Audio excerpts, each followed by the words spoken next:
par une très très très belle soirée dans cette très belle salle à Saint-Germain. Nous avons vraiment de la chance ce soir car vous allez être parmi les tout premiers au monde à découvrir l'un des films le plus attendu de 2017.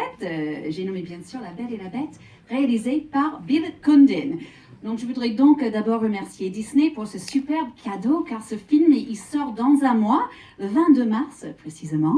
La Belle et la Bête, bien sûr, vous le connaissez bien, vous connaissez le livre écrit par Madame le Prince de Beaumont, vous connaissez l'adaptation cinématographique de Jean Cocteau ou plus récemment celui de Christophe Gans, mais je suis sûre que pour beaucoup d'entre vous, comme c'était le cas pour moi, La Belle et la Bête est vraiment le dessin animé de Disney. C'est un formidable cocktail d'aventure et de musique qui fête ses 25 ans déjà. Donc, il ne faut pas oublier que La Belle et la Bête était le tout premier film d'animation qui était nommé à l'Oscar du meilleur film. Et quoi de plus beau pour célébrer comme il faut ce grand anniversaire que de découvrir ce film en live action, comme on dit aux États-Unis, en prise de vue réelle. Alors, je ne vais pas vous raconter l'histoire de La Belle et la Bête parce que je suis sûre que vous connaissez déjà tous par cœur.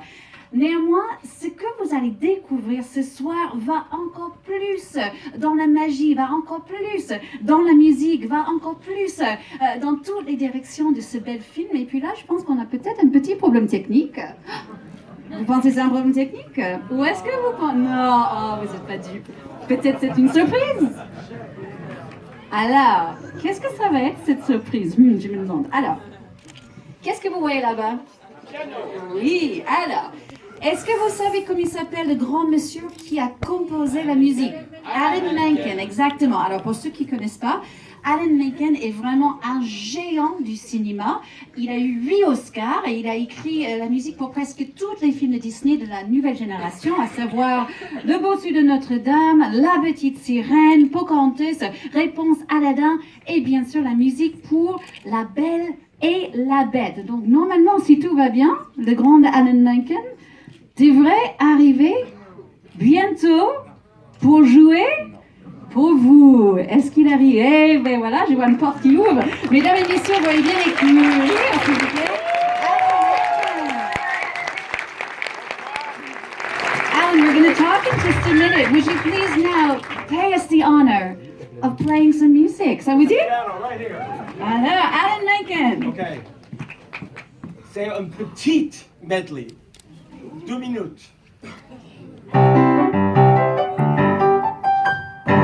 There goes a baker with his tray like always, the same old bread and rolls to sell. Every morning just the same, since the morning that we came to this poor provincial town. Good morning, Bill. Be our guest, put our service to the test, and a dinner here is never second best. Go on, unfold your man, you'll take a glance and then you'll be our guest. We are guest, be our guest. No one's slick as Gaston, no one's quick as Gaston, no one's neck's as incredibly thick as Gaston, for there's no man in town half as manly, perfect, a pure paragon. You can ask any Tom, Dick, or Stanley, and they'll tell you whose team they prefer to be on.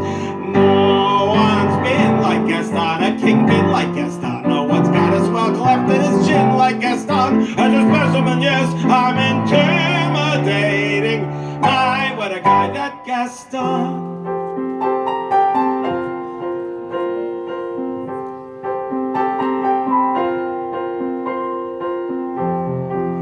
As old as time, true as it can be, barely even friends, then somebody bends unexpectedly. Just a little change, small to say the least, both a little scared, neither one prepared, Beauty and the Beast. Tale as old as time, song as old as rhyme, Beauty and the Beast.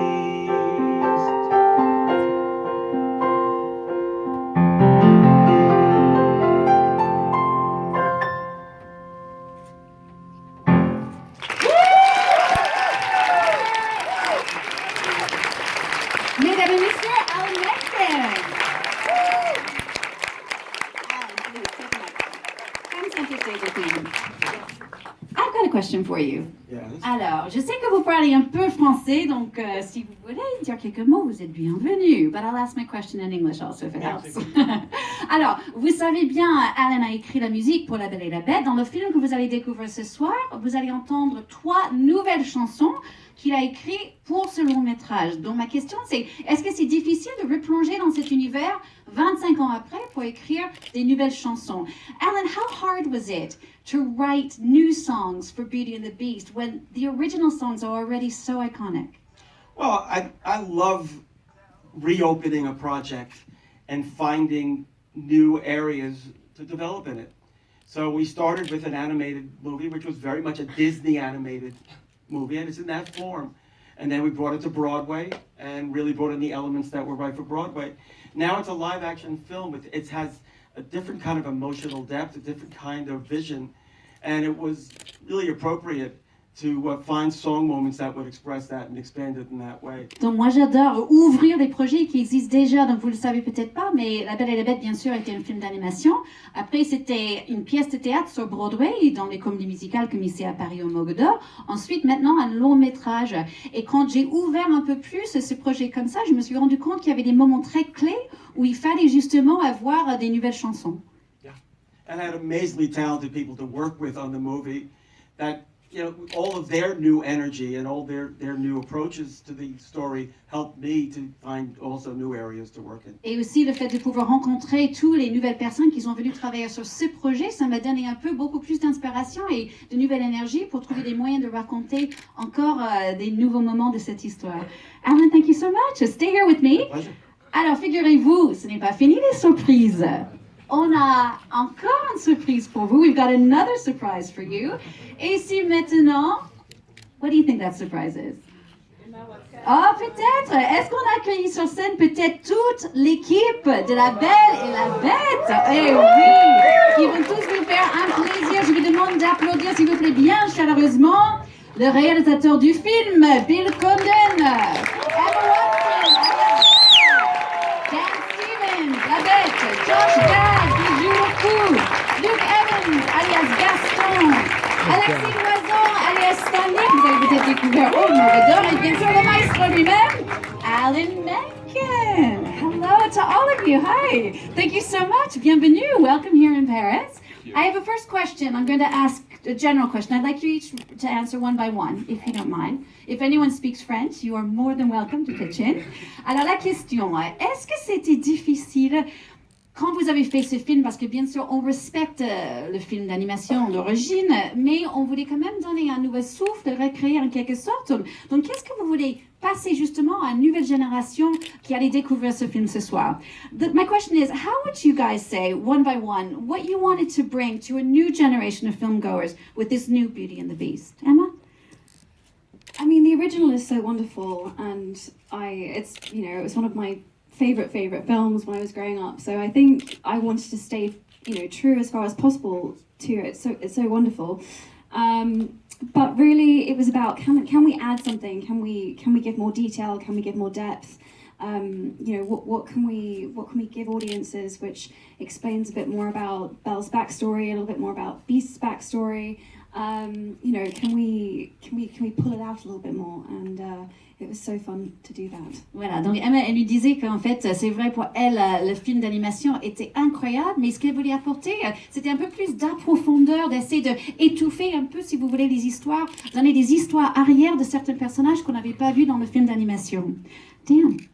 Well, I think it's about keeping one of the greatest fairy tales of all time, one of the greatest French fairy tales of all time, alive.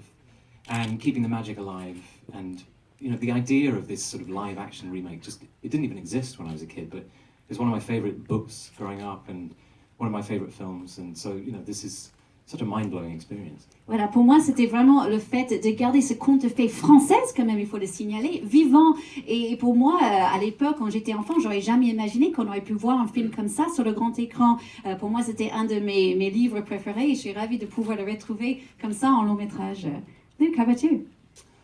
Hello. Luke plays Gaston, il joue Gaston. Yeah, make sure you get it right. I remember being 12 years old and going to the cinema and seeing it for the first time. Il a un souvenir d'avoir 12 Yes, I ans. was 12, yeah. Voilà, 12 ans So d'aller I'm voir le film old. pour la première fois en tant que film d'animation. And I remember how it left a massive mark on me as a child. The music and the story and the messages within the story. And to think that now we represent the live action version to a brand new generation that will go and watch this movie and have that sparkle inside of them that I had as 12 years old is quite a nice thing. And it's a lovely feeling to think that when the new generation comes and watches this film for the first time, it might be their first time of seeing Beauty and the Beast. So. Donc Luke nous dit il a un souvenir quand il avait 12 ans d'aller voir le film d'animation au cinéma et d'avoir un vrai étincellement comme ça au fond de lui en regardant le film, et ça lui touche réellement de pouvoir faire cette même, peut-être livrer cette même petite étincelle au cinéma avec cette histoire de la Belle et la Bête pour une toute nouvelle génération qui va découvrir le film comme ça en prise de vue réelle. You missed a bit, no, sorry. I'm doing short. Alan. Well, pour moi. Oh, Allez-y, Alain. Oui, Sorry, good. now back to English. You know, on the one hand, it's great to be the keeper of the flame. And Howard Ashman and I created this score, and I was there at the very beginning. And on the other hand, it's great to let go of that and be a part of a team that's reinventing something. So I really enjoyed making that transition and having this be a new experience. And as Emma said, really writing material that goes into the backstory and more of what's inside of the story.